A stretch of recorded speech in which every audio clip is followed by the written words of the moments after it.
Them pilly things is good. I don't know. Pilly things? Yeah, we got in the bag. They're just oranges, Karen. Okay. Okay. No, never mind. Yes, go ahead. Hey, welcome to another episode of the Black Guy with Tips podcast. I'm your host, Rod, joined as always by my co-host, Karen. And we're live on a Saturday afternoon, ready to bring you some podcasts. And find us everywhere you get podcasts. The official weapon of the show is the taser, the folding chair. See, I don't know what the official show is. I don't know if I'm eating mandarins or oranges. What's happening with me right now?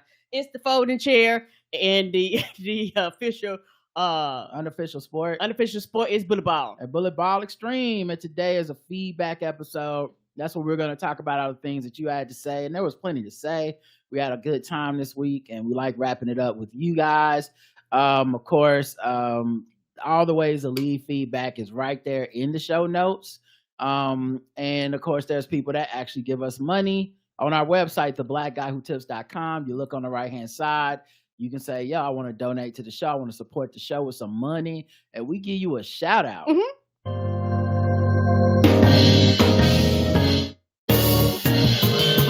May I have your attention? You are now listening to Charlotte's Own, Rod and Karen. We welcome the good folks who tie to the Black Guy Who Tips. That's right. New money, new honeys. Let's talk about them. David from Brooklyn, Michael S., Tom W. Jr., Dana R., Laura E., Bomani Jones, Jane M., Nicholas Z., Noel W., Pete B., Johanna M., Ricky A., Pretty Rick, what they call him, Douglas R., Latricia C., who is a brand new recurring donator. Go to the new members class, Latricia. Laura F. And lastly, Chris from Hawaii. We appreciate all y'all for putting in on this. Thank you.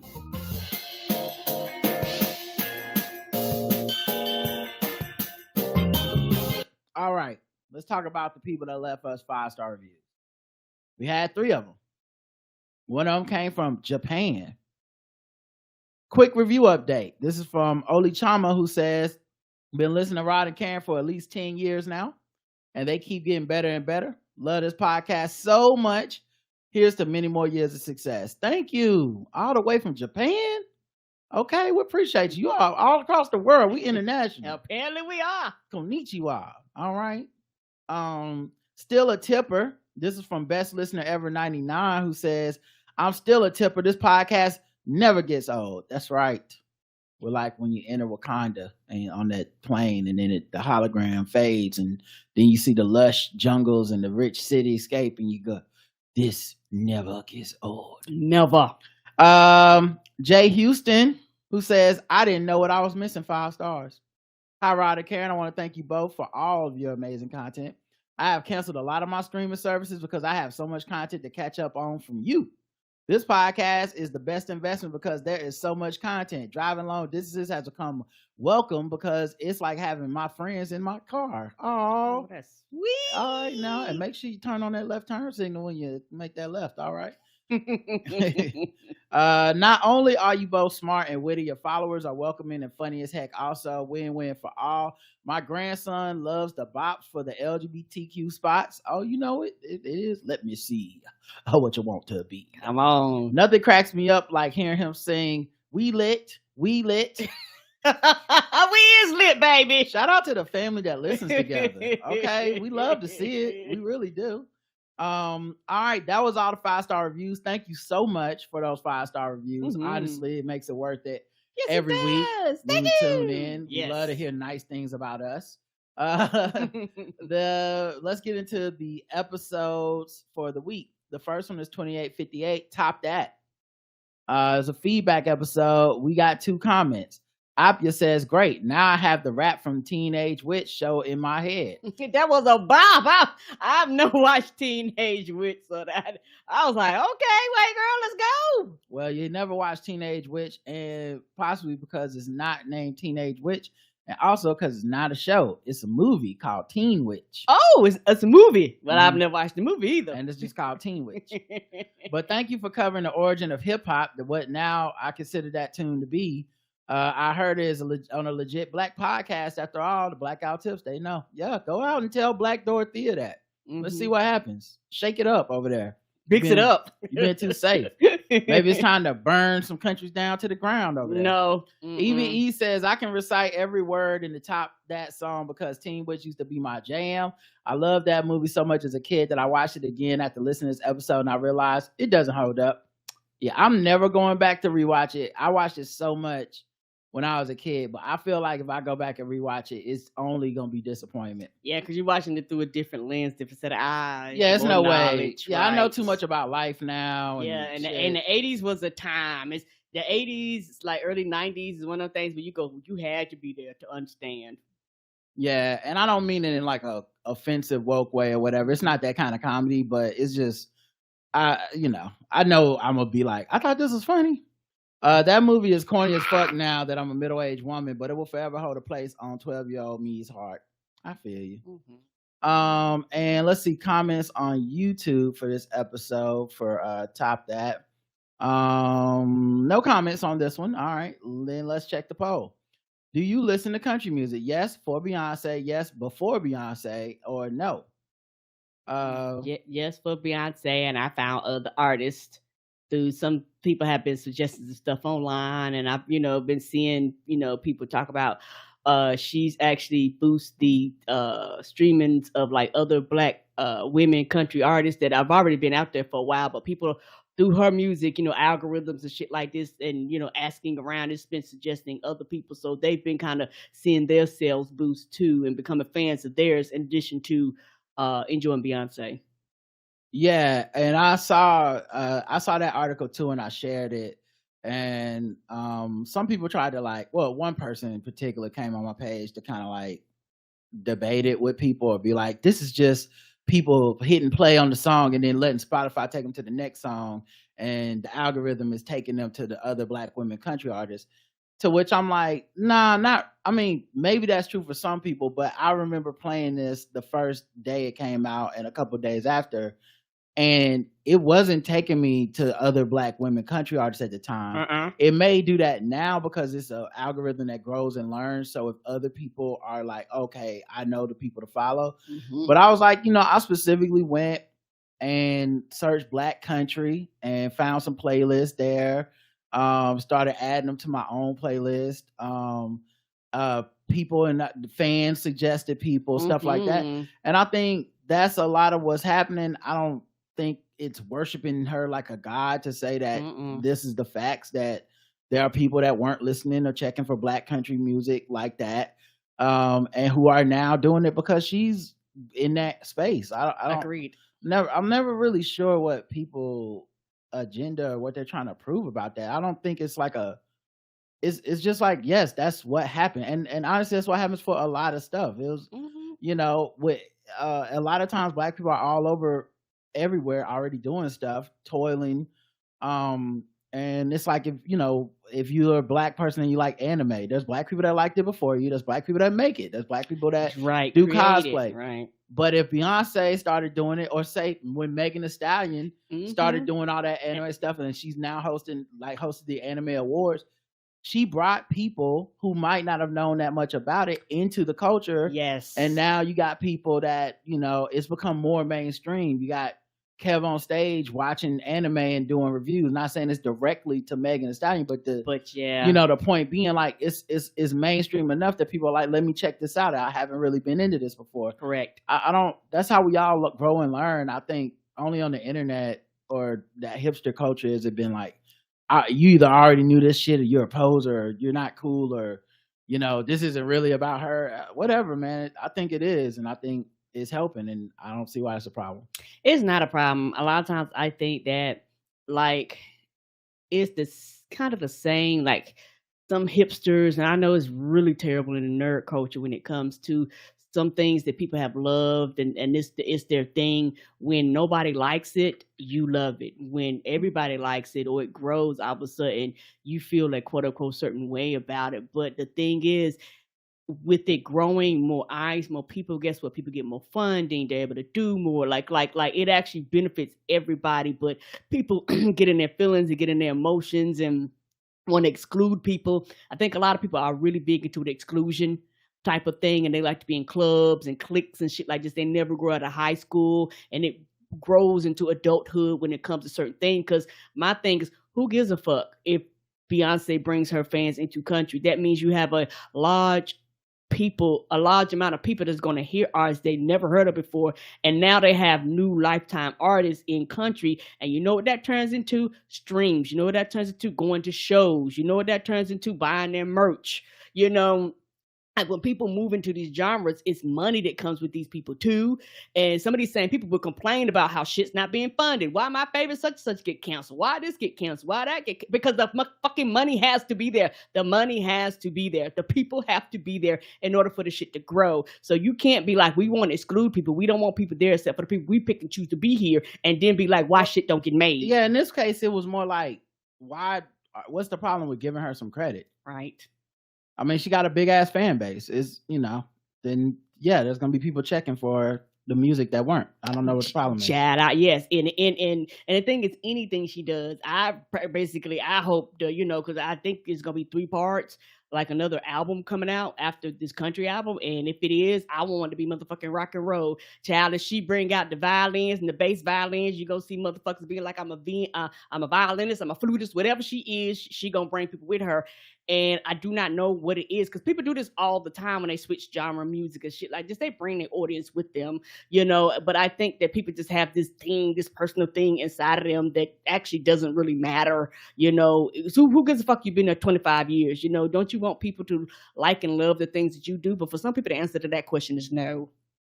All right, so the poll results: 24% listen to country music because Beyonce, 37% was listening to country music before Beyonce, and 40% don't listen to country music.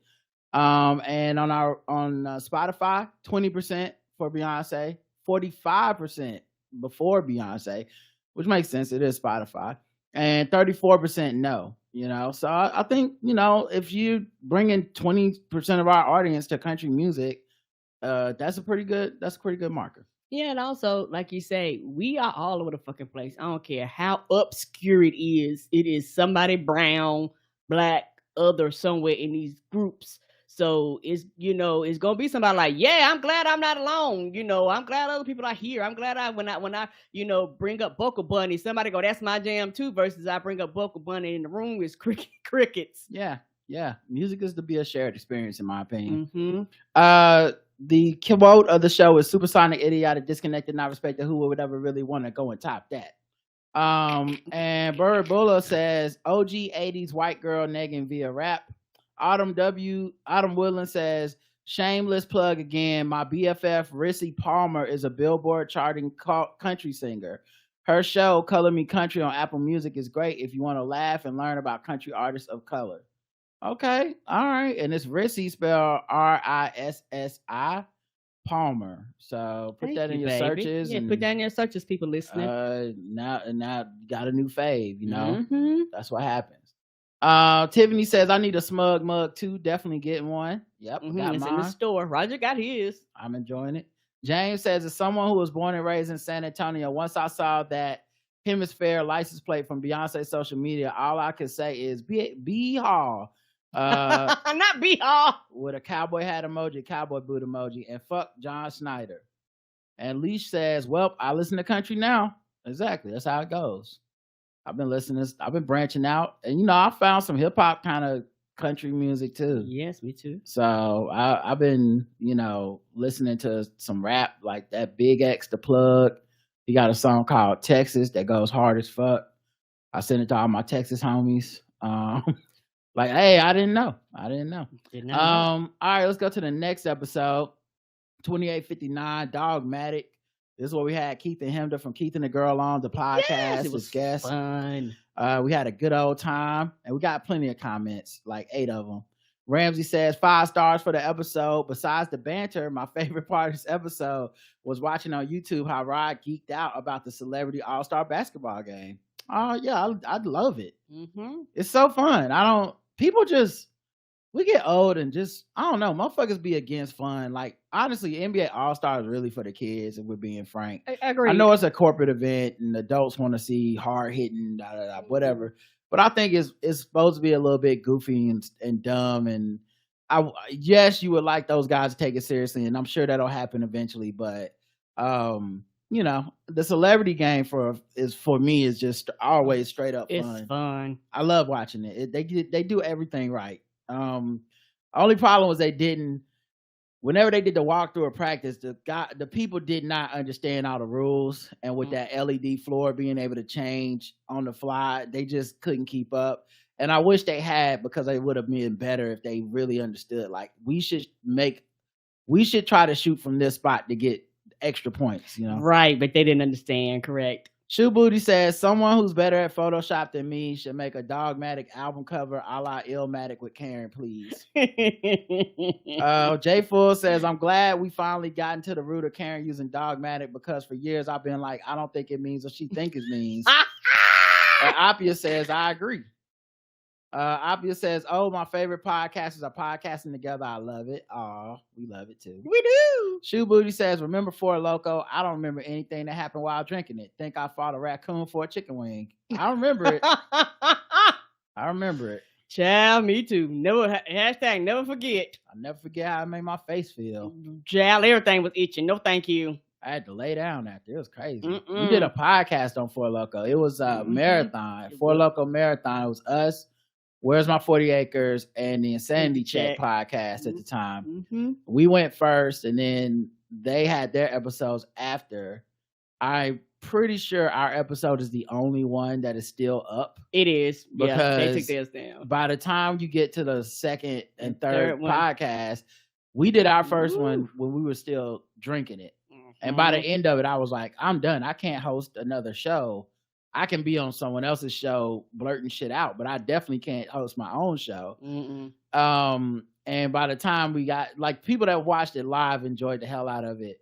But by the time we got to the set, I don't even remember what we talked about. Me either. Everything was a blur.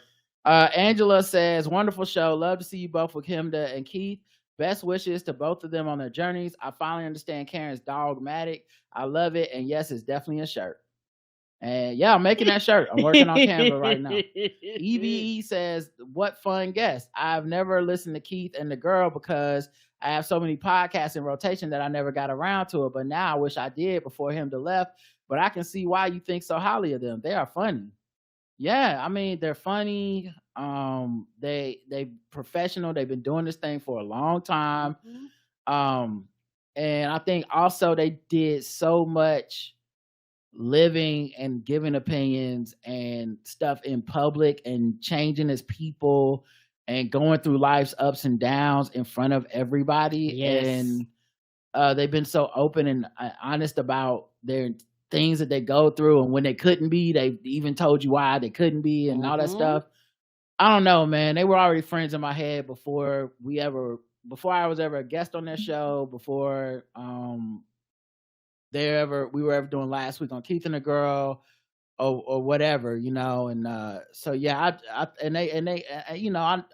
they showed me what was possible through existing and the way that they did, and that you don't have to wait for somebody to like lay down railroad tracks for you to hop on. That sometimes you can lay your own tracks. And I honestly don't know that I'd be doing what I do for a living if I had never heard Keith and the Girl. I really don't think I would be. So I owe them a lot, and for all that stuff. So I had no intention of seeing Madam Web because so many people said it was bad, but I was over a friend's house and somehow they were all able to bootleg it. Even though I didn't spend any money, I want the 2 hours of my life back. Damn. You want the time. Granted, it was kind of funny, but I don't think it was supposed to be. One part straight up reminded me of an old Kung Fu movie because the lips didn't match the words. I thought I was having a stroke. Oh, damn. No! In 2024? Maybe that was your stream. Maybe that was like the lips not matching the words feels like you bootlegged it and the bootleg was messed up. Hopefully it wasn't like that in the theater. I hope not. That's terrible. And then let's see, YouTube comments for this episode. Dogmatic. We got 2. Saida says this was a funny episode. Thank you. Mm-hmm. Ramsey Dunn says, love this episode. The purity, the humor, the joy, and the friendship is real. 5 stars. Thank you. Thank you. Always glad whenever that comes across to everybody on the show, because I'll be having a good time. I do too. Chris Brown being disinvited from All-Star Weekend. They did him wrong or they did the right thing? They did the right thing. Don't nobody want to deal with that. 56% of the audience agrees with Karen that they did the right thing, but that means 44% of the audience thinks they did him wrong. And on Spotify, it's kind of the same, 64%, 36%. Here's what I wonder. What is the generational and gender divide on this? That's a great question. Because I feel like, at least from my experience, the people I've witnessed going the hardest for Chris Brown have been probably Black women that are like 35 to like 25 or something, maybe even younger. It's a certain range. That was their guy. Yes, and I was right above, like outside of the range. I love that first album, but like I was kind of too old, if that makes sense, for him to kind of be that person that I rock like that. Yeah, that was their guy. And I've always kind of been reticent to admonish people for their people, because I feel like every generation has their guy that we don't even think, we can't even conceive of how fucked up they were and how much we love them. Right. At the same time, whether it be your Kobe Bryants, whether it be your Tupacs, and I feel like that's kind of what Chris Brown is for some people, where they were entertained by him enough that they won't ever be able to fully be like, but society sees this guy and goes, we can't have this guy in polite society. And they're like, but what? Y'all act like he beat women every day. That was a long time ago. Oh, the Karuchi train thing. Oh, the other woman after that. Oh, the stalking thing. Oh, the restraining order. Yeah. Yeah. Oh, that was 2000 America interview. Yeah, like it's always like, why are y'all piling on him? Can't y'all understand how frustrated it must be for him? Like, so I think that's what Chris Brown is for a lot of people. And so that's why you have the like, why can't he be a Celebrity All-Star Weekend? People, I think. I can see that. But yeah, I don't agree with them. I just think that might be where they're coming from. And it's just, I feel them in the way of like, you see other people get a pass and just be places and do shit, and it's like, so why? Like they brought up on the show with him to say, like, why is Mike Tyson not? Why is it okay for Mike Tyson to be back? It's a good point. I don't know why it's okay that Mike Tyson can do shit, but not Chris Brown. I don't know. It is kind of a weird thing to say. All right, let's go to the Q&A. Stop kissing your dogs in the mouth. Shout out to him, to all the best. This is from Raphael. All the best on her next phase. Him, the statement about the likes of Leonardo DiCaprio was applause. Just applause right there. Hope that she'll come on the show in the future. Yeah, we'll got to figure something out when she's halfway across the world. We got to do a midnight show or some shit. I don't know. Kath says, this is nasty. Stop it. They lick their buttholes and balls. Talking about kissing dogs in the mouth. Chris says, we're going to miss Keith and the girl. Love Hemda and whatever new adventures await.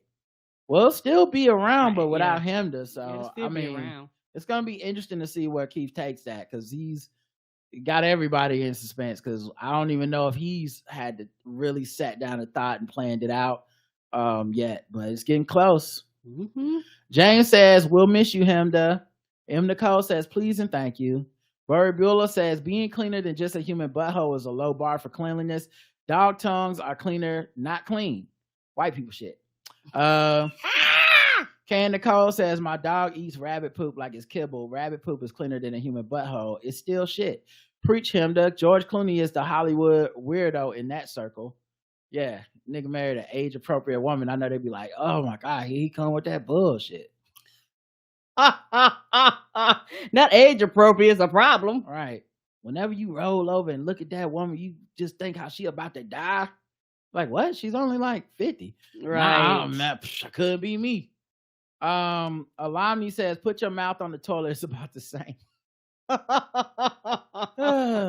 All right, let's go to the next episodes, but first gotta play some music so that I can know where to put the commercial breaks up in this joint.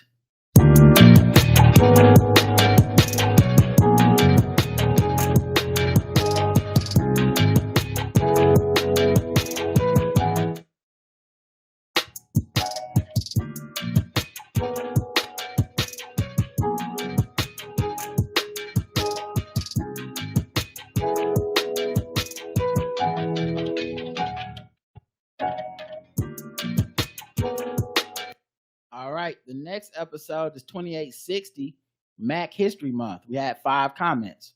Ramsey D. Jenkins says, I want Killer Mike to take the words of Fannie Willis and stop speaking on behalf of all black people.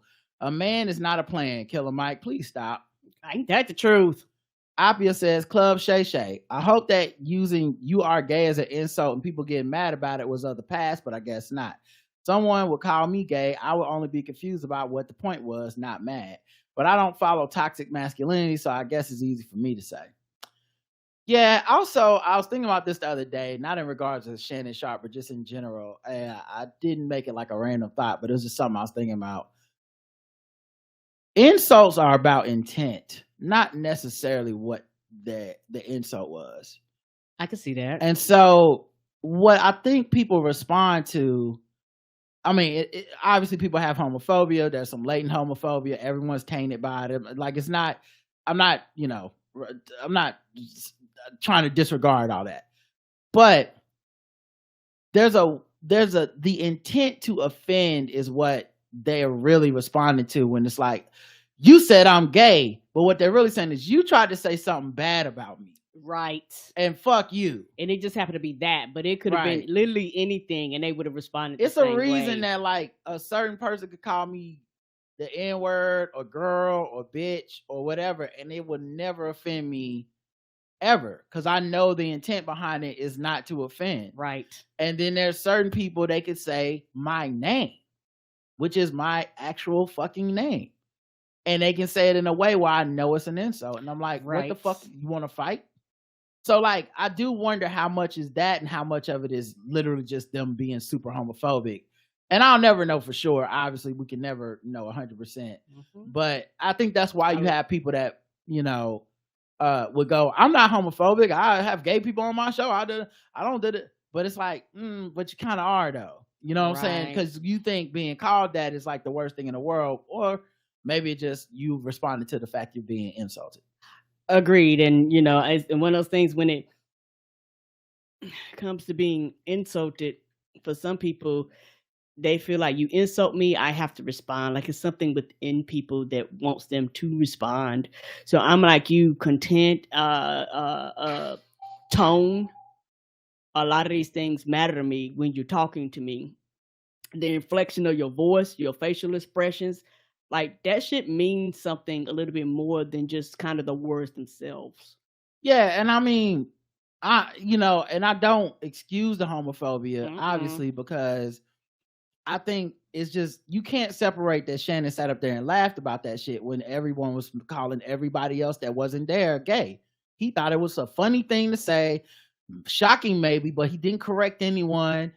And he just let it happen. And now that somebody did it to him, now it ain't funny. That is fuck shit to me. Right. It ain't funny no more when you on the receiving end of it. Man, because he knew it was intended to be an insult. And all that stuff with Monique and Cat Williams talking about those people, those were intended to be insults. No matter how much I love my babies you put at the end of it, it's meant to be an insult. Those were not nice things. Mandrake says, you're going to have to explain to your younger listeners about woods porn.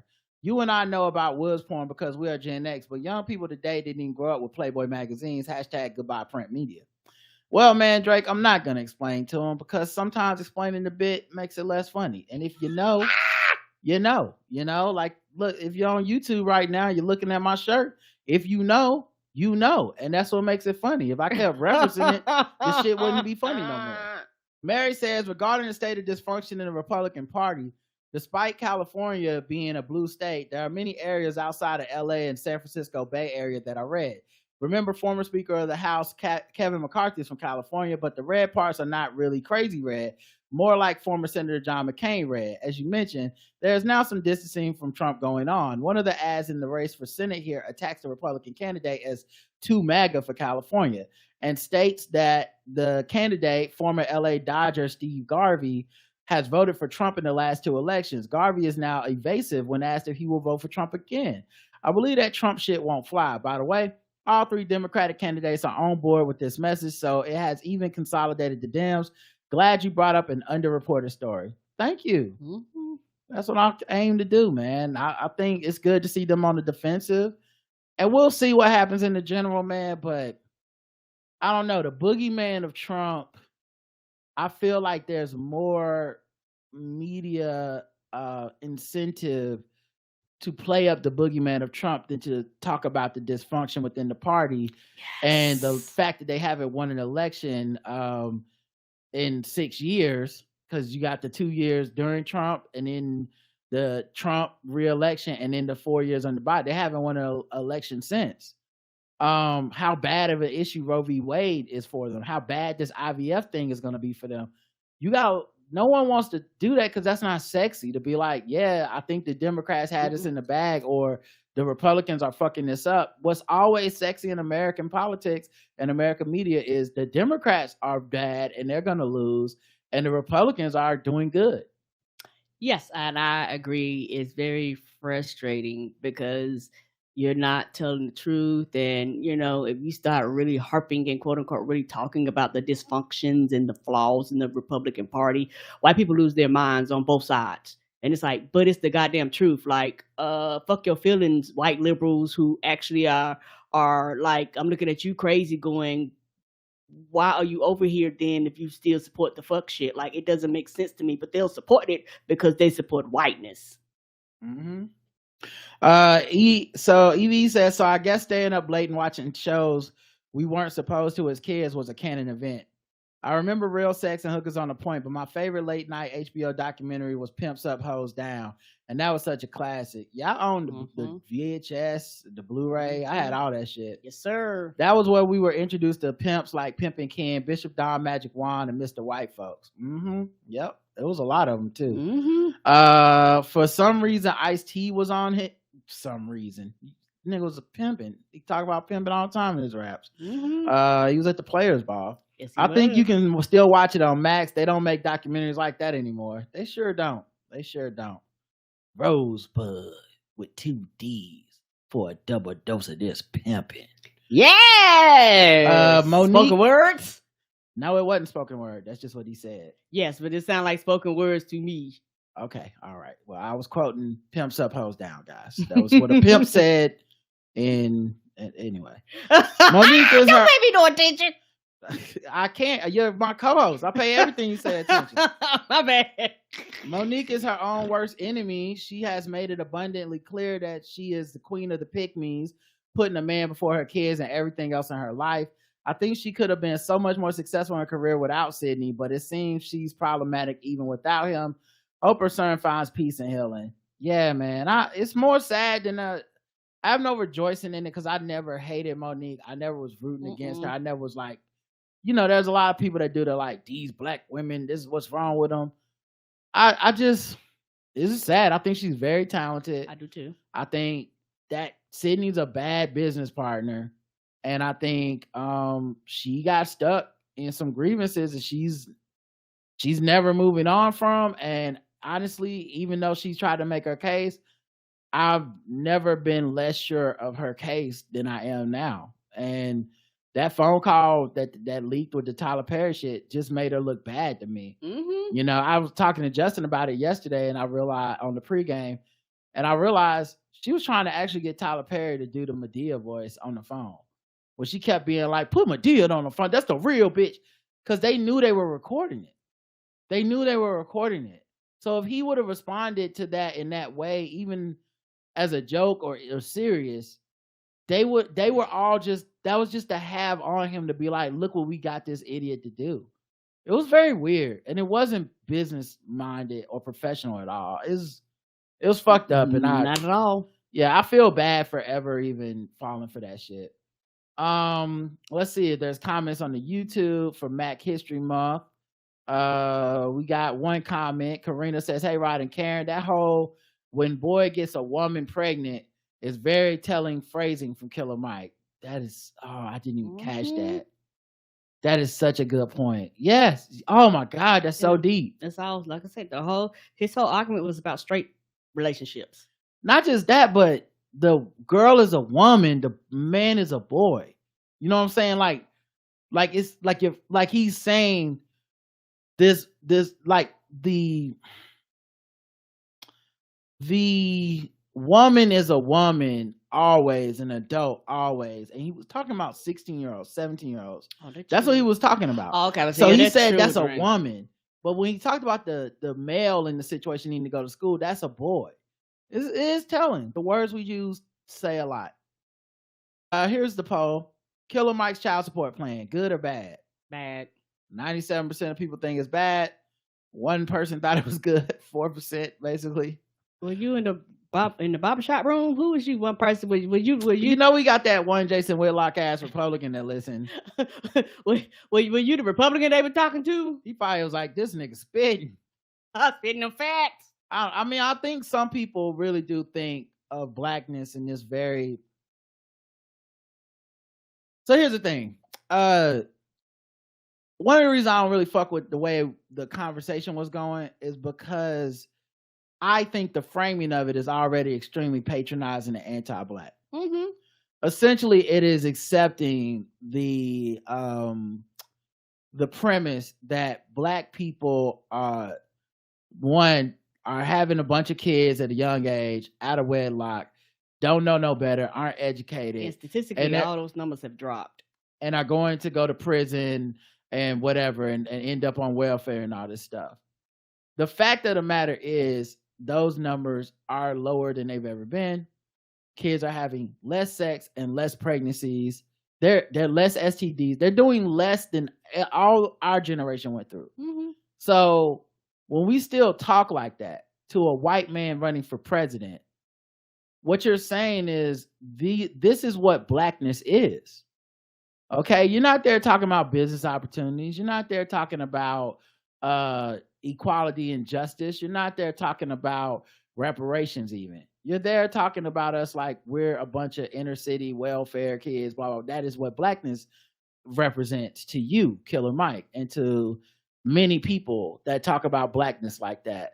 And it's, in addition to being patronizing and regressive, it's also just not factual and not helpful.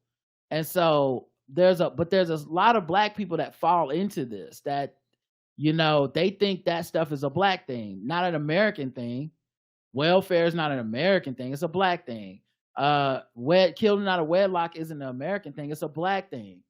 Not being educated isn't an American thing. It's a black thing. Meanwhile, white people are lining up in those lines and getting way more from the country than we are for that stuff. Mm-hmm. So I think the entire premise and plan and pleading he was doing is based on so much stereotypical, not fact-based shit that I can't really support it. And it's this folksy, almost pastoral church version of blackness. Like y'all be doing this. And it's like, well, where's the stats to back that up? You know, you don't have to have them because you're just relying on stereotypes. So that's the reason I think there's some people that will agree with him, because that's what they think. They don't know that they would never stop and look at themselves and say, fuck, have I been kind of influenced by the anti-blackness of my country into thinking that's the problem with black people? Mm-hmm. I think it was James Baldwin that said the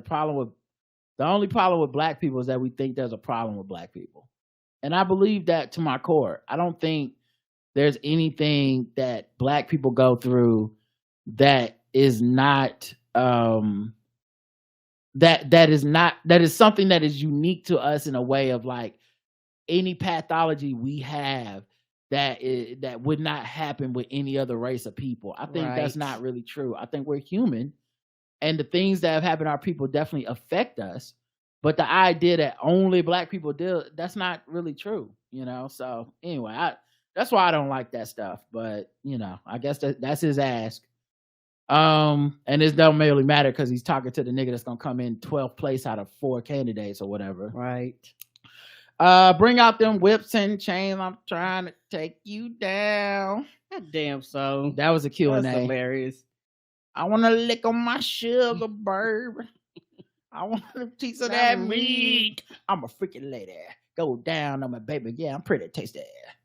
Only 28 say it don't eat no pussy. But wait till Mabel get them. Yeah, maybe do it. Hey. Keenan says, sorry for the drunk voicemail. Y'all enjoy that on the feedback show. I won't be listening. I feel like that's nothing but an insult to us. What? You're not gonna listen to the feedback show and you left us a drunk voicemail? This shit better be good, Keenan, or I'm gonna block you from commenting again. James says, to quote Chris Evans, not Captain America, on Twitter, it feels like a good time to remind everyone that Killer Mike is a misogynist, or to me, a misogynorist. Yeah, but if I'm being real and honest with you, I can't really knock any misogynist rapper because then I had to get rid of all of them. Mm-hmm. It's all like of them. Really par for the course. So his misogyny, that's not, I never need to be reminded of it. And also at the same time, that's not going to really be my issue with him, although I agree. Mm-hmm. But then it's like, which nigga that's rapping do I not agree about?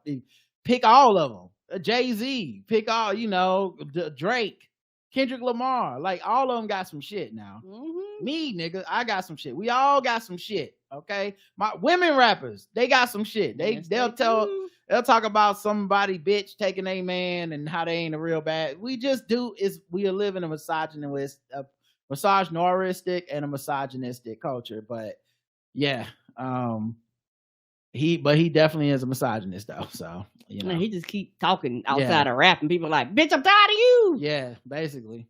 Jamila says, yes, Miss Jackie Harlow knew exactly what she wanted. Why you assume? I thought she was black. Jackie Harlow. That feels like you saying Jack Harlow like she a white person. I think Miss Mabel was black. Chrissy says, I've said the same thing before. If you want kids to be absent and act right, just put on some 90s HBO docs and the movie Kids. Scare me straight into being the square.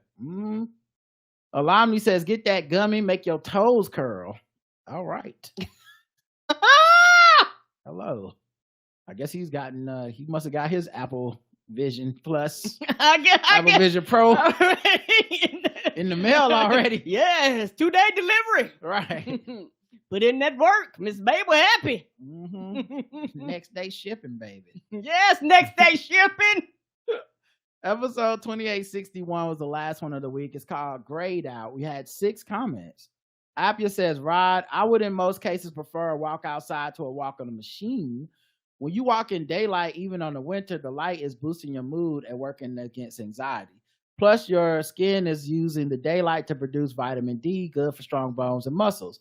As far as I know, this is even more important for black people because I'm already sweating, fearing to say something racist by accident. White skin is used to poor lighting conditions and can produce vitamin D with less light available. I'm sorry, I didn't make it up. A pale white person can produce the vitamin D needed with 15 minutes of daylight, while a black person might need 30 to 40 minutes a day. You might say it's the sun being racist, but that's the upside of getting sunburned easily. We whites have to catch all the sunshine we can get. That's something that I know. For me, I know because my doctor, you know, she consistently be like, you need to get your vitamin D up like all of the time. And a lot of it's to stand from the sun. A lot of it's just the pigmentation of our skin. It's just hard. It just takes the sun rays longer to penetrate. And yes, the sun can also be racist in addition to that. Well, I have been walking outside lately. We went for a walk today. That's why we started the show a little later. It was a nice little walk. There's like a greenway or something not too far up the street from us. It goes through a lot of Charlotte and down to Pineville and stuff. And so, you know, we'll go on there and take different paths and walk for like 30, 40 minutes or so. And yeah, I don't mind walking outside. Really, when it gets super hot, it's harder for me. because I'm very sensitive to heat, and I don't want to like pass out or faint if it's like 90 degrees out. So even on those hot days, I'll have to go in the morning or late at night. But but also with the Y, I don't walk on the machine. I walk around the track. There's an indoor track, and it's like, a quarter of a mile. So you have to go around. So you have to go around 16 times to be a mile. Okay. And so I'll do that, but I do prefer outside when it's nice like this. So I hear what you're saying, I don't. The vitamin D thing is cool too, but yeah, I hear what you're saying. Jew Booty says, I was so moved by Karen's passion regarding reclaiming history and making it loud. Then I'm not gonna be tricked in the same episode by having me guess the race with Popeyes, not during Black History Month.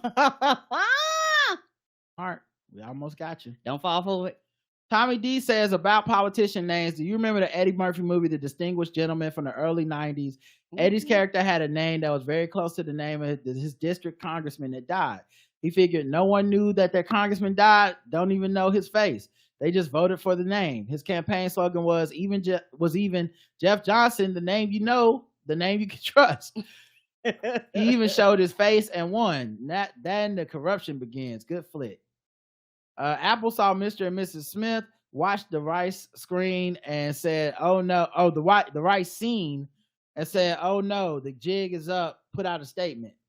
I do feel like there was the put your phone in Rice scene in Mr. and Mrs. Smith. I remember that, episode 1.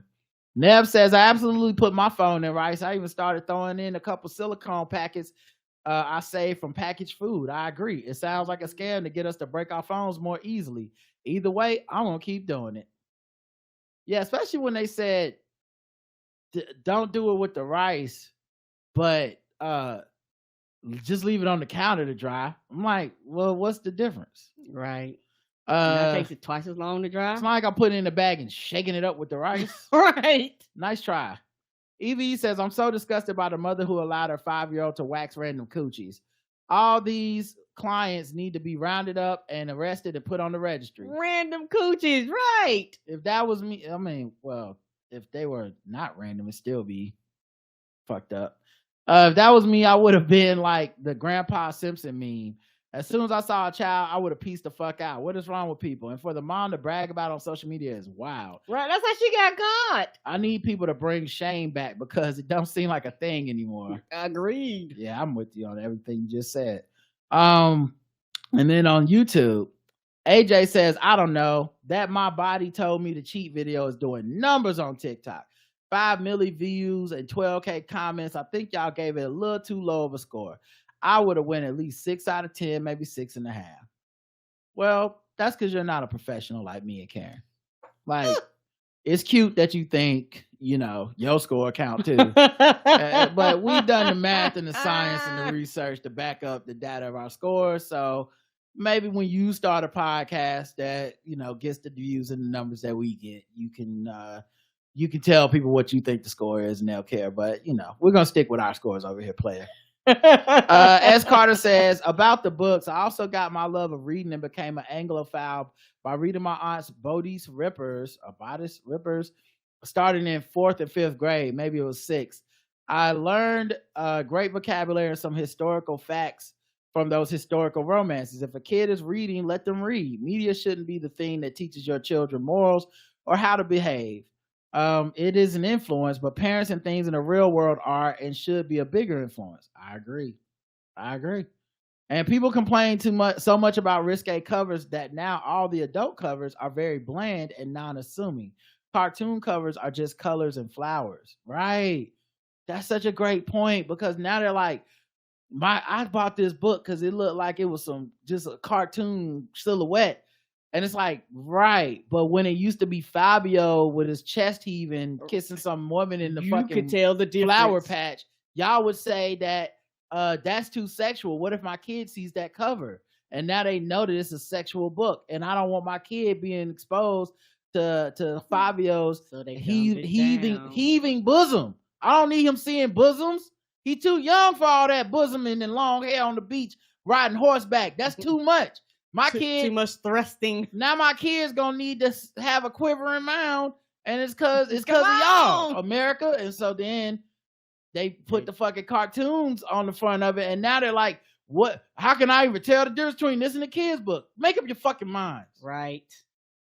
Put an ether beat around 1:13:55. Karen was preaching, says BGRS. I'm not sure what was happening at that point. I don't remember time arc, y'all. 0, because the people that bought the property actually care. Oh, it was about the plantation. About the plantation being bought back. Yep, you was spitting. Anjanette says, I just subscribed and I love y'all. I'm a Karen rebel. Put avocados in water and put them in the refrigerator. I'm so impressed. Stay blessed. First of all, thank you. And I need more details on what that means. Put the avocados in water, put them in the refrigerator. So they last longer. Is so they get soft faster. Can you freeze avocado? I don't know why we would, but okay. Yeah, I would just need to know what, because I know I was talking about how we got them, and sometimes they're hard when you first get them. It's like, when can I use them? I just normally let them sit out for a couple of days and then use them when they feel soft. So I don't know if she's telling me how to do it faster or just saying like how to make them last longer. Okay, that's a good question. Yeah, that's why. Yep. All right, the poll. Will you put your phone in rice if it gets wet? Yes, not anymore, or I never did this before. Yes, I've never did it before, but yes. I've done it before. 29%, I absolutely will do it. 14% say they will not do it. And 57% said they never did it before. And on Spotify, 50% say yes. So it seemed like even more people on Spotify would do it. Now, they're all probably listening on their phones. Okay, they need that rice. They need to get their phone back up and running fast as possible. Not anymore, 20%. And I never did this before, 31%. And the Q&A, the individuals in this program are considered innocent until proven guilty. Jiva says, who's the judge? Antoine, Mr. Span says, Airbnb, woo child, the ghetto. This is why we verbo. Jamila says, no, they not. Ignacio says, innocent my ass. Where's my Law and Order crew? Yeah, I feel you on that. All right, let's go to the voicemails, and I'll play a little bit of music here so we can put in some ads.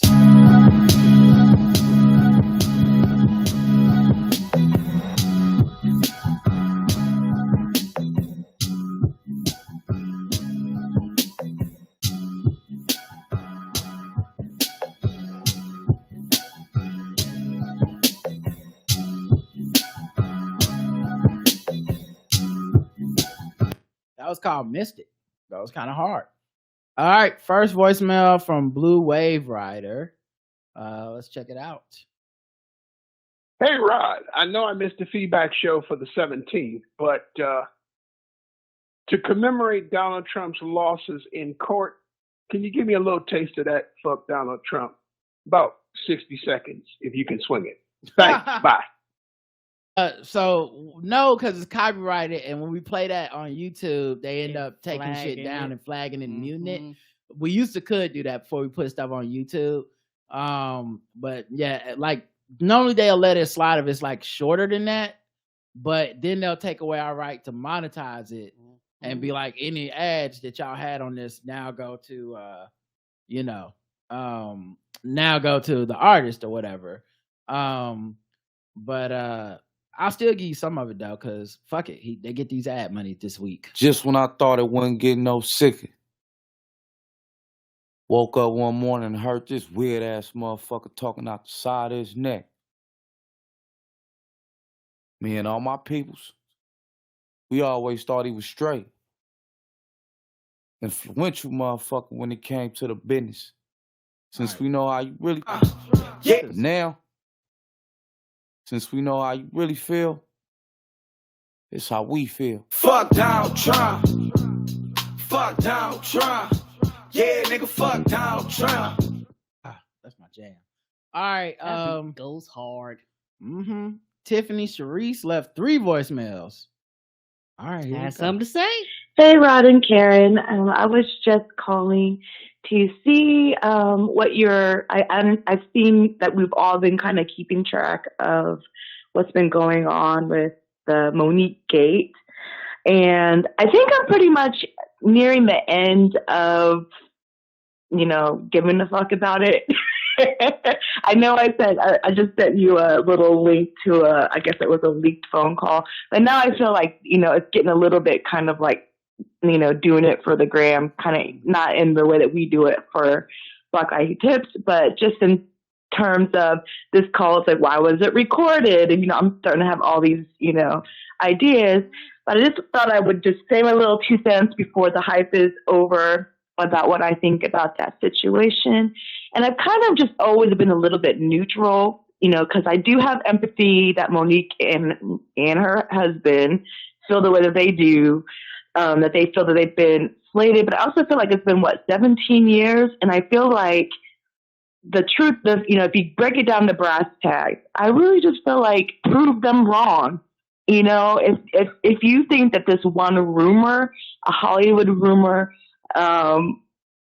was something that ruined your career or got you blackballed, I'm not saying that maybe it, that didn't happen or that it was, something that wasn't actually as big as they think that it was. But I just kind of feel like, people are fickle. America, society is fickle. This would have definitely been squashed a long time ago if they weren't keeping it alive and they weren't keeping it going. So I think it's going to go to a second voicemail. But I just wanted to say, I also just kind of... I'll go to the second one because you got cut off. Okay, so I was just saying, I kind of just feel like the Monique that we hear on that recording, I feel like that's probably the truest version of Monique that we're going to get, because I do understand that, she may not be the person we see on stage. That's quote unquote a caricature or just, one side of her. But I also don't believe that bullshit that when she gets on there with My Sweet Babies and brother, sister, earth, universe, mother, it's like her whole tone even changes. So I feel like the person we hear on that recording, and that's why I sent it to you, it's probably the most real we're going to get. We're not going to get the whole story. And clearly they, whoever recorded this thought that it was going to sway people's opinions one way or the other. I just kind of feel like, if it's something that was not true, then it would have been proven by now. And, I know that she's been in some other movies since then, not a whole lot. And I don't know how to have anything to do with being blackballed. I believe also, exactly what people have been saying about, people would have, spoken out more, possibly. But ultimately, I just feel like it's their responsibility, and then at this point, you're begging people for your livelihood and for an apology that they may not feel. And I know for a fact for myself, I'm not begging anybody for an apology. You're going to give it to me if you feel obligated or if you feel actually sorry or apologetic. I don't want something that's been coerced. So anyway, I just want to see your thoughts on it. If you were able to listen to the video or to the audio. And she left last one, I just want to say, as always, love you guys, love the show. Just want to hear your thoughts if you heard the audio and what your take is from this point forward. I know it's something, like I said, that it's been trending, and I'm literally probably about to be with Karen and going to be being off of it because I just feel like now it's being hyped up. So anyway, take care as always, and I will be listening. All right. Thank you, Tiffany. We really appreciate you. We do. Now, she left that last Saturday, so I have talked about listening to it and my thoughts on it already a couple times. Mm-hmm. So I won't go back over that, but I just think, the only thing I'll point out is I'm sure they recorded it. That's why that recording isn't like someone tapped their phone line or, Tyler Perry recorded. I think they believed that recording was going to make us be on her side. I believe that's the recording she gave to Shannon Sharp that meant that Tyler Perry was a bad guy, and I don't agree with their assessment of it. And I'm with you. I'm ready to move on too. But it's the feedback show, so we're always going to respond back to what y'all say. And maybe if it pops up in the news in some new way, there'll be something else to say. But I just think it got really ugly from that point on. The stand-up clip with her son about her son and stuff, it's just all bad to me. I agree. And yeah, the reason why we still are here is because she won't move on. She ain't got to move on. She's not obligated. She's not obligated to move forward, but other people are obligated to move on. Other people are obligated to let you burn it down by yourself. Other people are obligated, like if they feel to, not to acknowledge, not to talk, not to speak, because you have proven that if we were to have a quote unquote private conversation with you to try to hash it out, you're going to record it and put it out and make it seem like I'm the bad person. Because a lot of times, from my opinion, me on the outside looking in, not really paying shit attention, it looks like she wants to bully people into doing what she wants to do by any means necessary. Right. And it's also one of those things where she cares about what social media thinks about her. It's the difference between your public image and all that shit and what social media thinks about you. Social media is its own animal. Sometimes social media is not tapped into reality. Social media is a very negative place. Social media is a very grieved place. Social media is a very angry and upset place. And sometimes social media is not reality. And so the thing is, there are a lot of people that will be willing to work with her and do things with her and things like that, like outside of social media. But she's trying to please these group of people that can turn on her at the drop of a hat. And also, I think that when you have a reputation, and like Roger brought up, when a reputation is never how she behaves on set or anything like that. It's always she's professional, come on time, blah, blah, blah, blah, blah.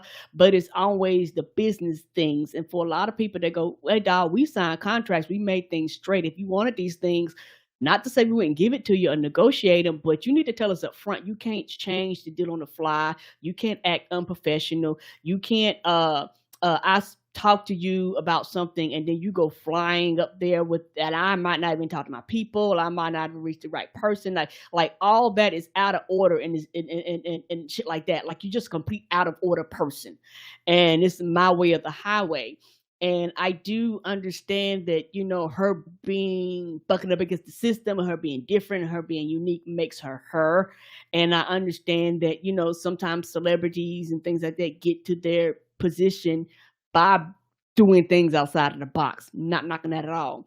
But also when you laying this groundwork down, you also need to do things, with order too. So if you're trying to set new boundaries, set new rules, and set new standards, you can do these things. You might have to fight for them, but you can still do these things. And you can still talk to the general public and let them know what's going on. Like it's ways to handle this. But I feel like she has always chosen to do the most confrontational version of whatever happens. It's always, always, always confrontational. It's always, I am aggrieved. I've done nothing wrong. I have not contributed to any of the actions and or consequences that have fell upon me. It's nothing about me. It's all about my grievances. They did this, so I feel grieved, and I'm going to complain until they make it right. And you have the right to do that. But also, there's the other people have their versions and their side of the story too, and they can feel aggrieved too, and they can feel like you were wrong too, and they can feel a certain way also. And a lot of times those people only care about their actions. They don't care about how they're impacting and influencing things around them, and they also don't care about how other people that are not involved see it too, because there's other opportunities I think would have come her way, all jokes aside, if she would have shut the fuck up and moved on. But because she's sitting here, you have too many people going, I don't want to deal with you, because guess what? I got a relationship with these people. I have a relationship with Oprah. I have a relationship with Tyler. I have a relationship with Kevin Hart. And I am not going to allow you to fuck up that relationship that I have with them, because I know that you're talented. I can see what the things you do, but you have such a toxic aroma around you that I don't want to be involved with her, because she quote unquote claims that it's blackballing, but it also can be people just looking looking and saying, fuck that, that's toxic. Every ship you own, you motherfucking poke holes in it and you burn the bitches down, you sink them to the ground, and then you complain about how you're at the bottom of the ocean and how nobody helps you when you're the one that caused the damage to the ship. Also, I would just note, discretion is part of professionalism. And I don't mean that in a, you need to hide someone's abuse or some shit, but in a way of like, recording phone calls are put out later, some type of weird blackmail. Someone helping you privately and then you putting it out there and trying to denigrate them on the back end. Someone saying, I'm going to work with you, and then you run into the studio before they get a chance to. Is that stuff counts as part of professionalism and being hard to work with. And your husband, manager, daddy being on all the Instagrams and shit, shitting on people is also part of it. Is but look, those kind of folks, because I put it this way. There's people that I feel aggrieved or feel like we had conflict or whatever that I would have lit up on this show. And I haven't, because I don't think it's necessarily professional or needed. And ultimately, I feel like those people, whether I say something or not, they are going to be doomed to keep repeating the cycles that they have been in. And the people that pay attention to those folks will see. Mm-hmm. Like, oh, this is another group of people you fell out with, and another person, because it ain't me. Mm-mm. I ain't the one running around with everybody not liking me, falling out all the time. Nope. You are publicly being a victim all the time. And so I don't really need to call you out. And I'm betting Tyler and Oprah probably feel that way too. Like, what's the point of me doing? You're gonna keep cycling the same shit in your career because it's just gonna always be somebody else. And so yeah. Next voicemail. Hey, thank you, Rod and Karen, for such an awesome show. This is Keenan Hoffman, or the KGH on Crowdcast. First time caller, long time listener. I've heard y'all talk about Four Loko like 3 or 4 times now, and most people don't even know about like the original. I went to high school with one of the dudes that ended up going to Ohio University, where these dudes created in the dorm, and he brought a couple of crates back, and that shit is fire.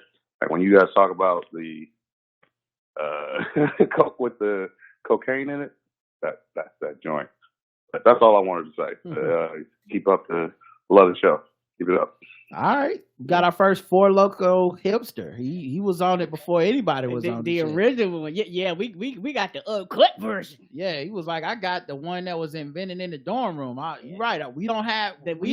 Whatever I got was the bottle, but it was the original formula. Yeah, so it was before the FDA got involved and was like, you can't give human beings this shit. You can't give them this white girl this cocarina. No, we gotta slim this down.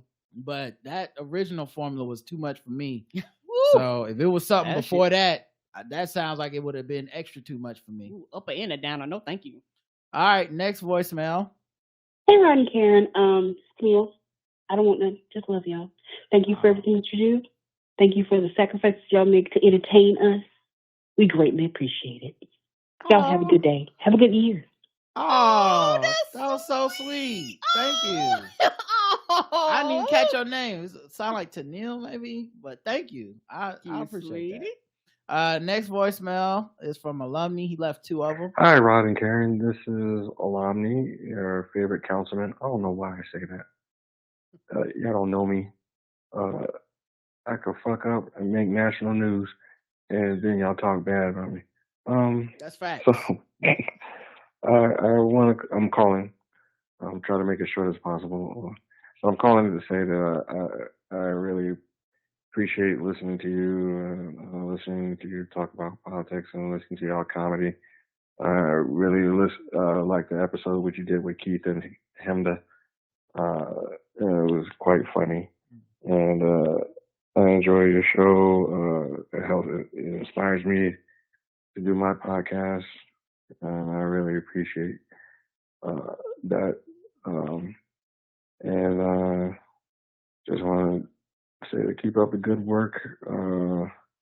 I'll try not to kill anybody or any citizens or the mayor. I'm not threatening them anyway. I'm just saying I'm trying my best and praying on that count.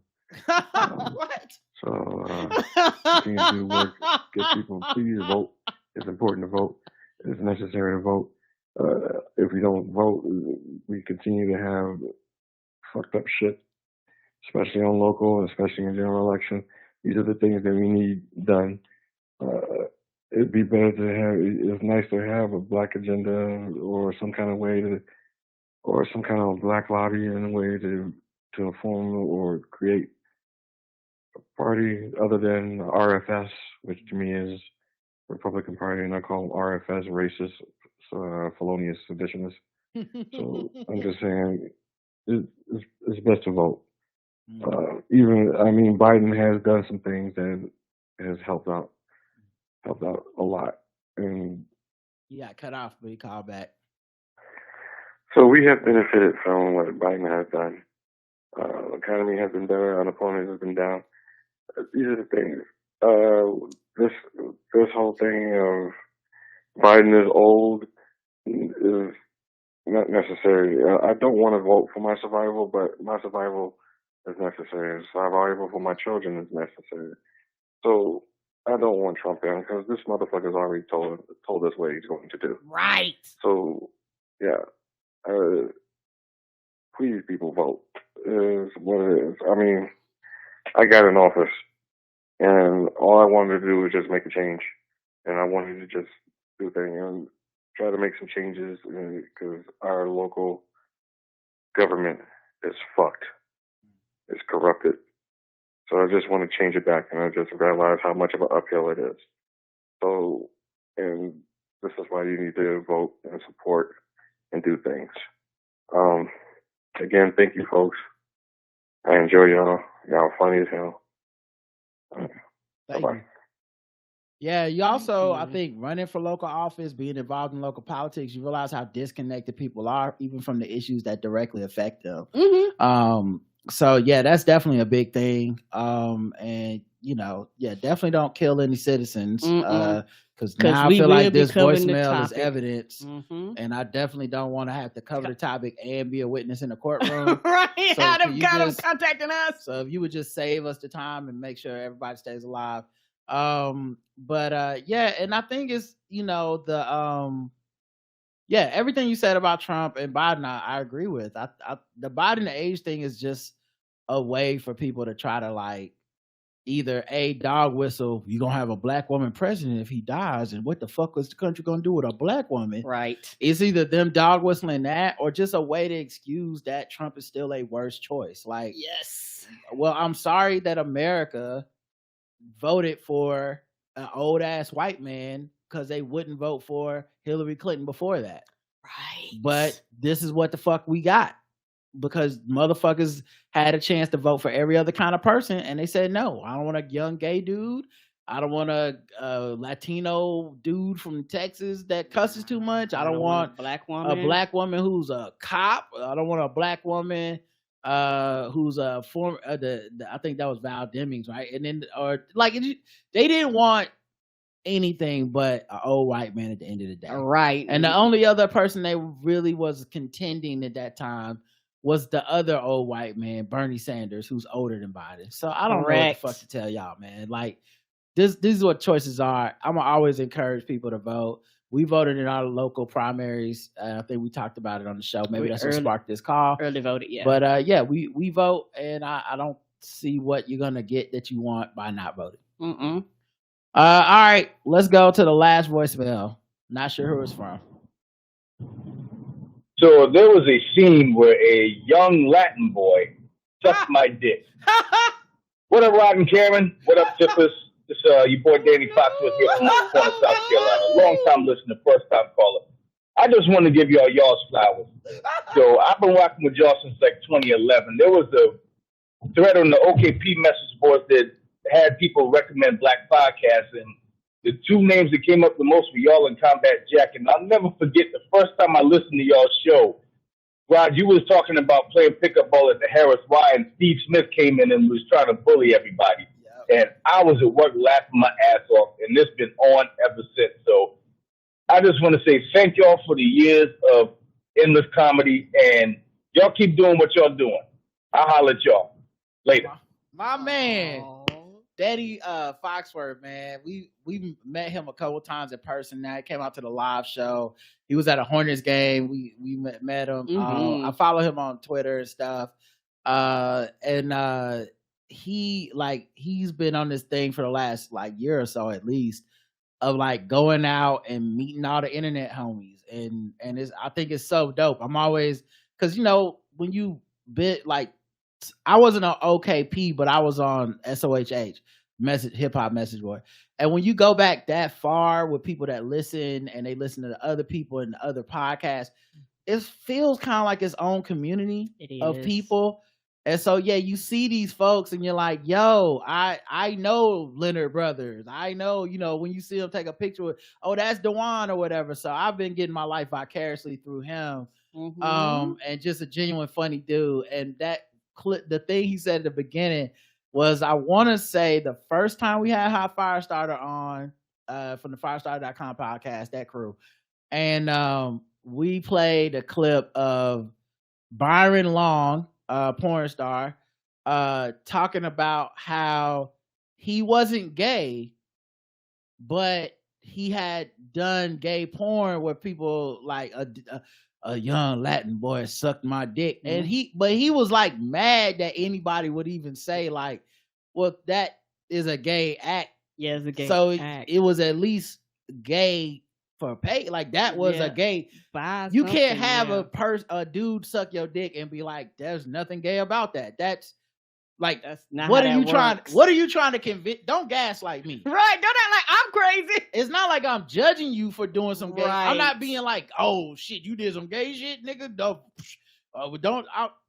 that was a gay thing. But she's like, nope, straight as an arrow, nothing to see here. So, but yeah, it was just funny. That episode, and it was one of my favorite episodes. I think it's called the Louisiana Compromise. It was when I talked about the first tank, which is when basically what Karen does all the time. When you get something wrong, like you try to say Billy Ray Cyrus and instead you say Sugar Ray Leonard.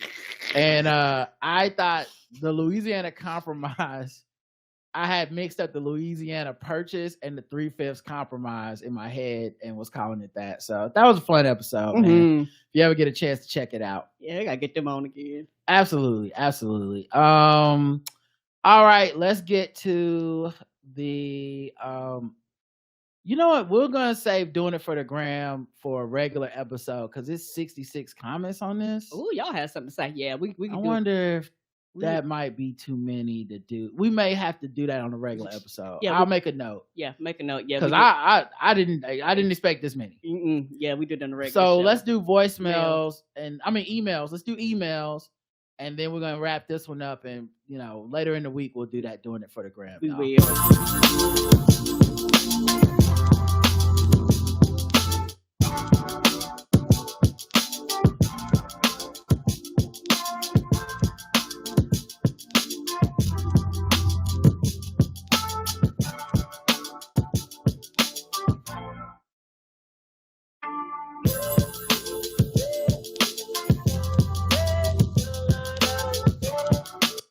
That one's called Imagine Then.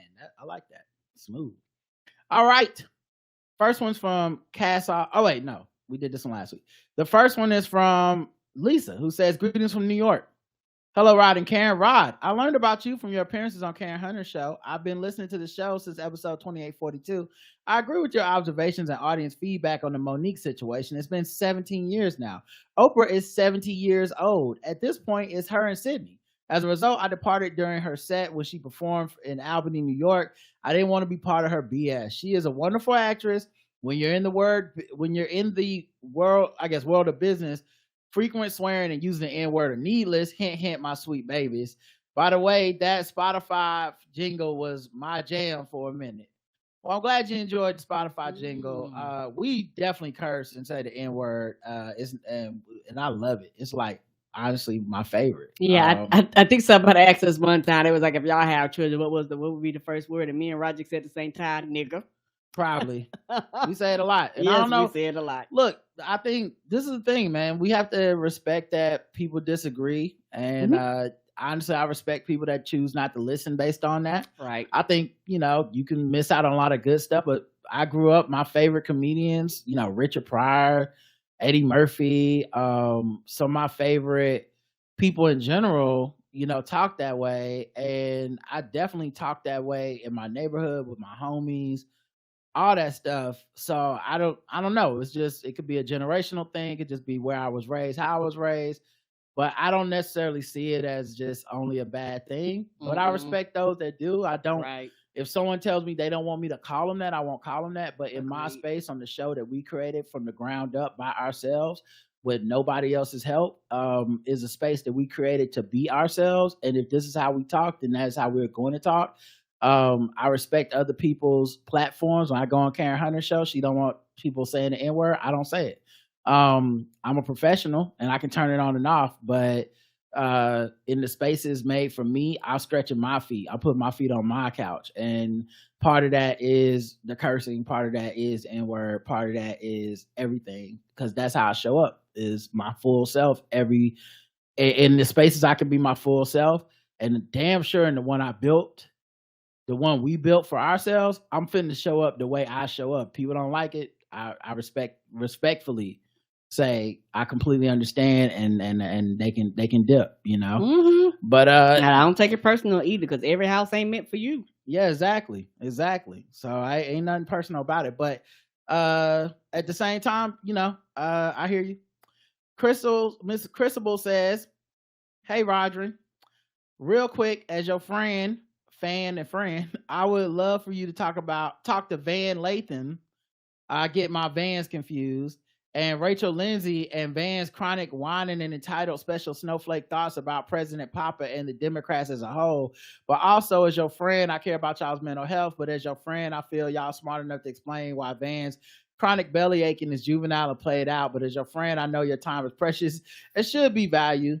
As your friend, I anticipate your thoughts on the matter and respect whatever the response is. Higher Learning is my podcast I listen to that grinds my gears, and I suck it up and listen to like medicine. The medicine is Dimetab because it's great flavored for N-words. It helps keep out my echo chamber, and it's like a almost orgasm.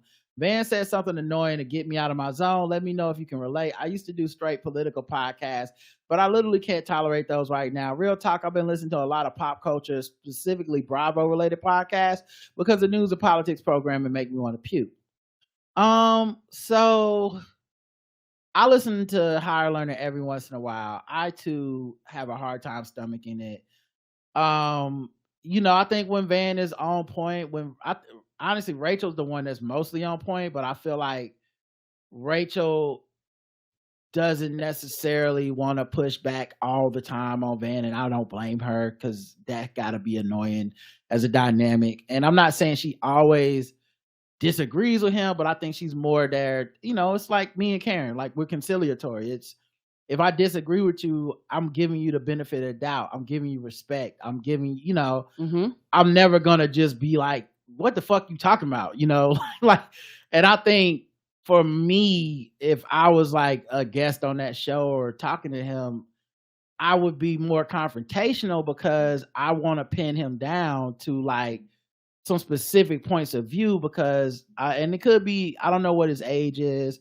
Could be that he's from Cali or living in a Democratic stronghold or something. But to me, those type of folks, I think he is thoughtful. Don't want to dismiss him out of hand, but I think those type of folks are very feelings based. And we've talked about this on the podcast before. The way I view voting is not much about my feelings. I've never wanted to, or it's a benefit if it happens, but it's been very rare since I was 18, and every election I voted for, I've never really felt good. Like, I've never felt like, yeah, right? I think the Obama election it made people feel good.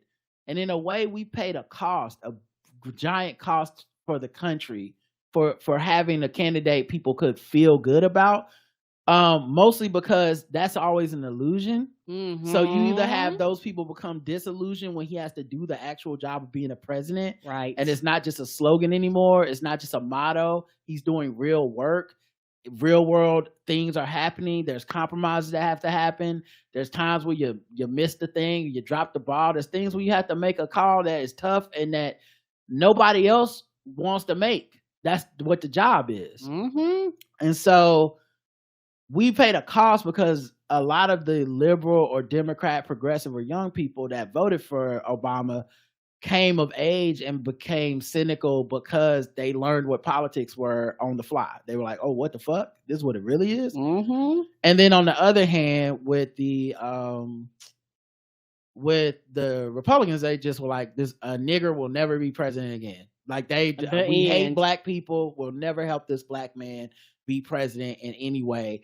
We're gonna renege on everything we've ever said to make sure that we obstruct him.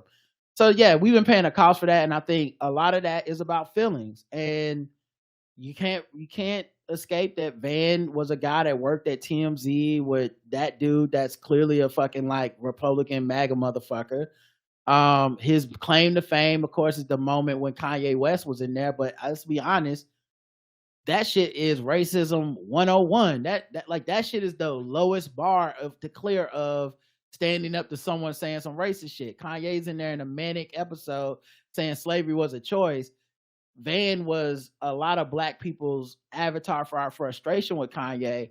But I think to a certain extent, people feel like, well, or maybe he even felt like, this is a thing I got to live up to now. This is my brand or whatever.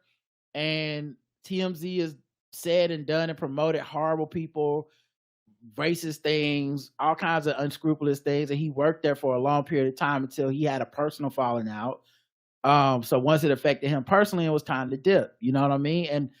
And once again, I just think this is just the way I see it on the outside looking in. I'm sure maybe he has more he could explain, but so I say all that to say, I don't know that Van is on a pedestal or a platform where we need to be like, oh my God, he won't get with the program.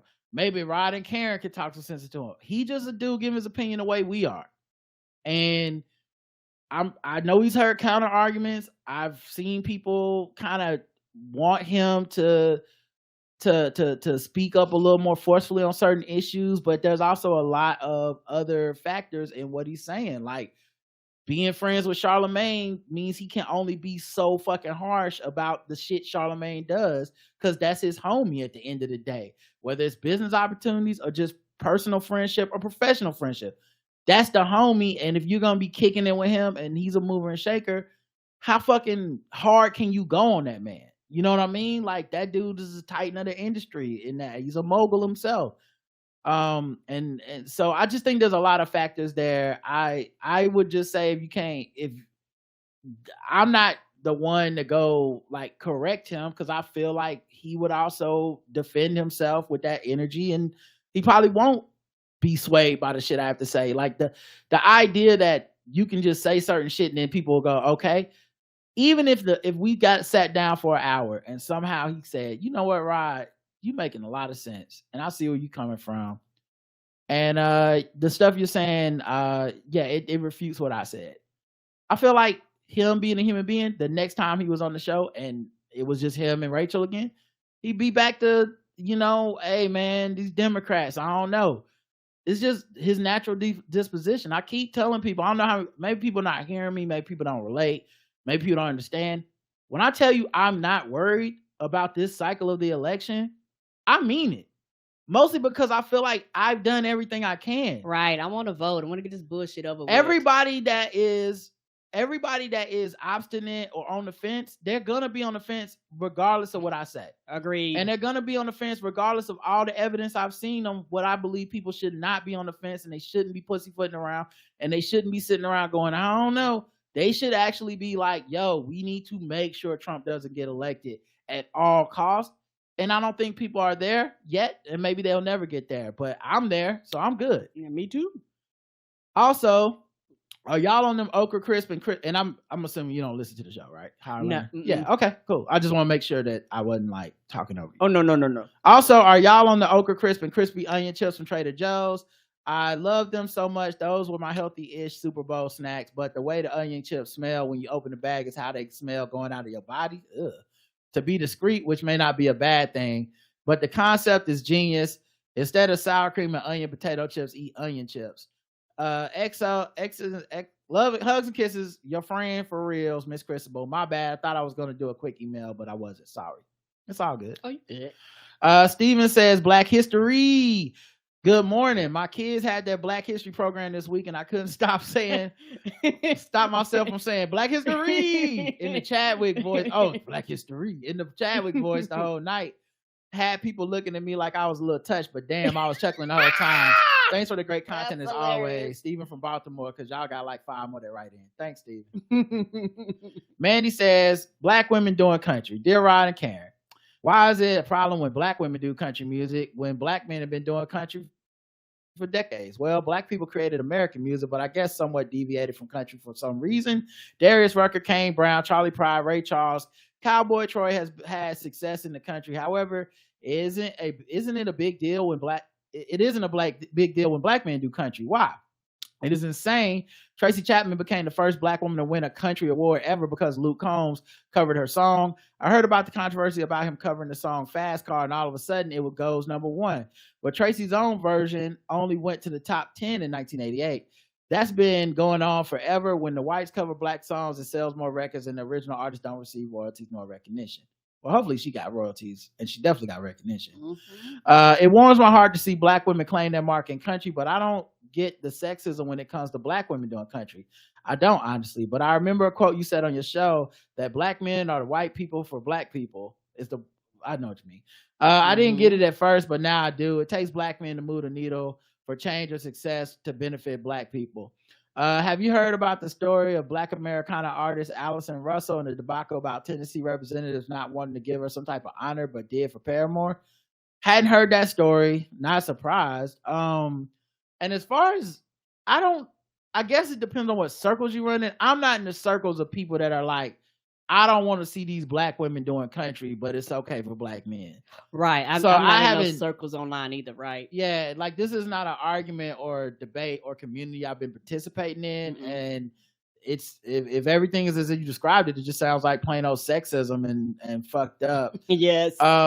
And honestly, like I've said on the show before, and it's coming up a lot during this election cycle, I regret framing the whole argument or discussion about Black men as Black men are the white people of Black people, because one, the amount of people who've used it out of context, the amount of people who have used it to denigrate all Black men is not my intention. I love us. I think love looks different for different people. I love us, and that means I love what we're capable of being. I'm honest about where we're at. I'm honest about what we need to work on. But I still love us. I'm one of us. I've been through the same shit you've been through. What I was trying to express is that there is an inherent male privilege in America from patriarchy that exists, but it's something that I wish Black men didn't get caught up in, because it's never been for us, and it's often blinded us to the plight of the other people within our community, whether it be LGBTQ people, whether it be women, whether it be the children. And I don't mean that in no Killer Mike way of like Black men are the worst or Black men ain't shit and it's okay for white people to do this. That's not what I mean. I think it's been used that way.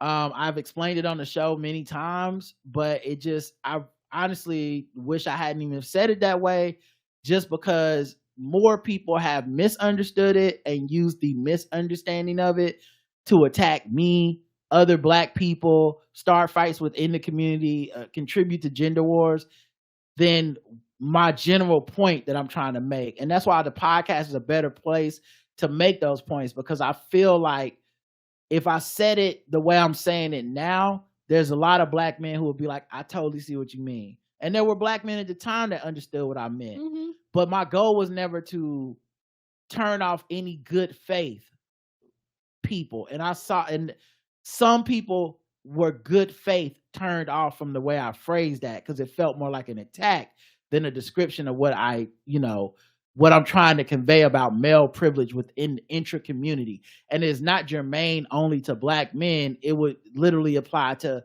every man in a marginalized community, every cishet man in a marginalized community, it would apply. So it's not necessarily unique to Black men, but I think I was just caught up on the internet. I said something in internet speak, which is a very normally pointed, flat Facebook meme way to say shit, and it just caused a lot of controversy rather than an actual dialogue. And I never got an actual dialogue out of that, and I blame myself for that shit. But yeah, I love the way you brought it up because you just brought a new point of view to me and a new light to my own words, which someone has said before, but I don't even think they meant it the way you just meant it. But you're right.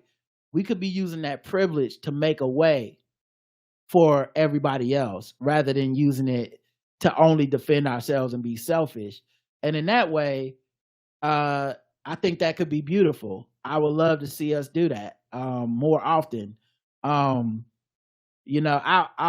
just, without naming names and shit, I'll just say I've been in situations in a room work-wise where there's people that are more marginalized than me that were trying to make a point, and everyone was talking over them, everyone was ignoring them, and I knew just from talking to them privately or whatever, and the way meetings go and these things are organized, I knew they had something to say.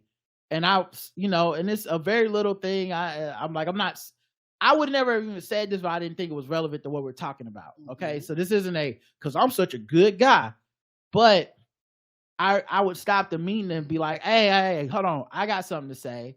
And when everybody stopped talking, to be like, okay, what do you have to say? I'd be like, so-and-so, didn't you want to say something? Because people weren't listening to them and they clearly were trying to speak. I didn't have shit to say. I knew that at that point, my privilege as a dude in the room would be like, oh man is talking, guys, we got to listen to him. Yep. And they've done studies about that. And they said, like, no matter if a woman's talking and a man interrupts, everybody's direction goes towards him. If a man's talking and a woman interrupts, everybody ignores the fuck out of her. The only time a woman, quote unquote, can speak and control, a lot of times she has to be motherfucking in charge and running the meeting. That's the only time. And she has the right to hire and fire. That's the only time people will pay her any type of respect. So yeah, so that's what I mean. And I think maybe we could use it that way, and that would be a more productive use of that privilege. But yeah, anyway. Mo and Uncle Daddy, Sugar Bay says, hi, Karen and Rod. Thanks again for your insightful commentaries. I really caught up to leave a comment instead of talking out loud to myself in the podcast. A few weeks ago, when Monique thing first popped up and Rod said maybe if Oprah and Tyler reached out to her that perhaps Mo would chill because it seemed as simple as a heartfelt apology might help. Back then, I thought that would never happen because it would either confirm that they blackballed her and that would open them up to possible litigation, and or they also hadn't responded because they thought she'd just dig herself deeper and eventually expose her true self and motives. Oprah has experience with this, and her own family members and other publicly talking trash about her. It seems she may never address Mo because she knows it would legitimize her. Your reading on her and Daddy, Sydney, on episode 2860 was spot on. I also want to add that them recording Tyler reeks of blackmail. Yeah. It feels like her threatening to leak Tyler recording prior to this felt like a veiled threat to get Tyler to pay them to shut up. They sound like two money-hungry people that are neck deep in their self-pity, paranoia, and self-righteousness. Yeah, the thing where they say it's not about money, but then clearly it's about money is just crazy to me. Like, just fucking say you want. What's the number? Because right now you're acting like you're better than money, but you keep badgering this man back to like, but you need to make this right. Okay, well, what do you want? What do you think? What would you want? Okay, I can give y'all some money. Don't try to turn this into some, all right, fuck you. My heart truly breaks for her son, and there's no way he can ever feel like his own mom loves him after this stand-up special that she did. My heart hurts for him, and I hope he has support and love that he definitely needs right now. Can't believe she's doing this, trying to win public opinion. So yeah, true to his word, he didn't make another video, and that last one just felt heartbreaking. Like he was going basically like, see, this is what she like. Like, I don't even think he did a video after she did the stand-up about him. At least not that I've seen. I haven't heard anything else from him since. And I hope he is offline taking care of himself, because I don't think you can win with a person like this. And I don't think a person like her, who gets so much power from being a victim, is ever going to say, in this case, I am the person that is victimizing someone else. Right. I can empathize with her past traumas, but I truly believe that after a while, you should work on not using your trauma to actively harm others. She harming her son and herself. Feels like we're actively watching her self-destruct. P.S. Before COVID lockdowns, I was a gym fiend, and the sled, planks, and burpees were some of my favorite things to do. Planks? What kind of masochist are you? Now my knees creak when I breathe, so I jog and do Peloton rides. Good luck on the new regimen journey for you too. P.S. Karen, you said that Sugar Ray Leonard, I was drinking water, almost choked. I'm so glad I lived to giggle it all over again. One love, Sugar Babe from Montreal. Thank you, Sugar Babe. And lastly is from Celeste, who says, hi, Rod and Karen. I really like hearing about both your journeys with wellness. It truly is refreshing to hear how you're both listening to your bodies, being kind to yourself, and also trying new things. It is a mindset I wish we could all strive to have, myself included, so thanks for sharing. Yeah, and it has been like doing some stuff I haven't done before. You know, even walking that trail I've driven by that trail so many times and wondered, like, should I walk over there? And I didn't even know it was a trail over there. It's crazy that makes sense. I've driven by and it's known, but I've always been a little bit anxious about being outside and shit. My brain, my anxiety kicks in. I'm like, what if a fucking bear comes out of nowhere? What you gonna do then, nigga? You gonna get ate by a bear? You gonna be the weird be in the newspaper? But nah, I'm glad I've been doing it. I wanted to talk about the Alabama ruling and the impact on IVF to add one other piece. There's a significant segment of individuals who may purchase this treatment even without being wealthy or for health reasons, such as cancer. Once fertility is discussed for young cancer patients prior to starting many types of chemotherapy, radiation, and or surgery as an option, if these types of treatments they need to receive to treat cancer will impact their ability to have children once treatment is over. It is difficult for parents to even pursue this when they want to because of cost. White supremacy and misogyny is a whole illogical trick bag. If you had the ability to produce more children, why wouldn't you? This country is so unserious. Also, cue that they are trying to steal the election music. With the recent report that Russia again is promoting propaganda that is being picked up and amplified in media, online, etc., I'm just so pissed that so many seem to be falling for it again. And are we that disconnected from our own recent past? Can we not analyze and make good decisions? Yeah, two things I heard recently. Not 100% sure if both are true. I know one is true. One, Vice Media is shutting down. Won't even be posting to Vice.com. Vice did some of the best media work in the past decade, bar none. Very good investigative stuff, deep dives, explainers. They're covering shit that you wouldn't even think about that you would know. You're like, oh shit, I didn't even know that. I didn't even know I needed to know this information. Their TV shows were good, all that. Mm-hmm. That's a huge loss.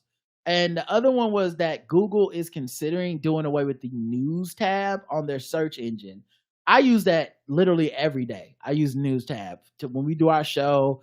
I want to make sure I'm getting good articles with correct information from reputable sources. I don't know why they're considering it. I just think it's a very bad time to be thinking about this in an election year. Right.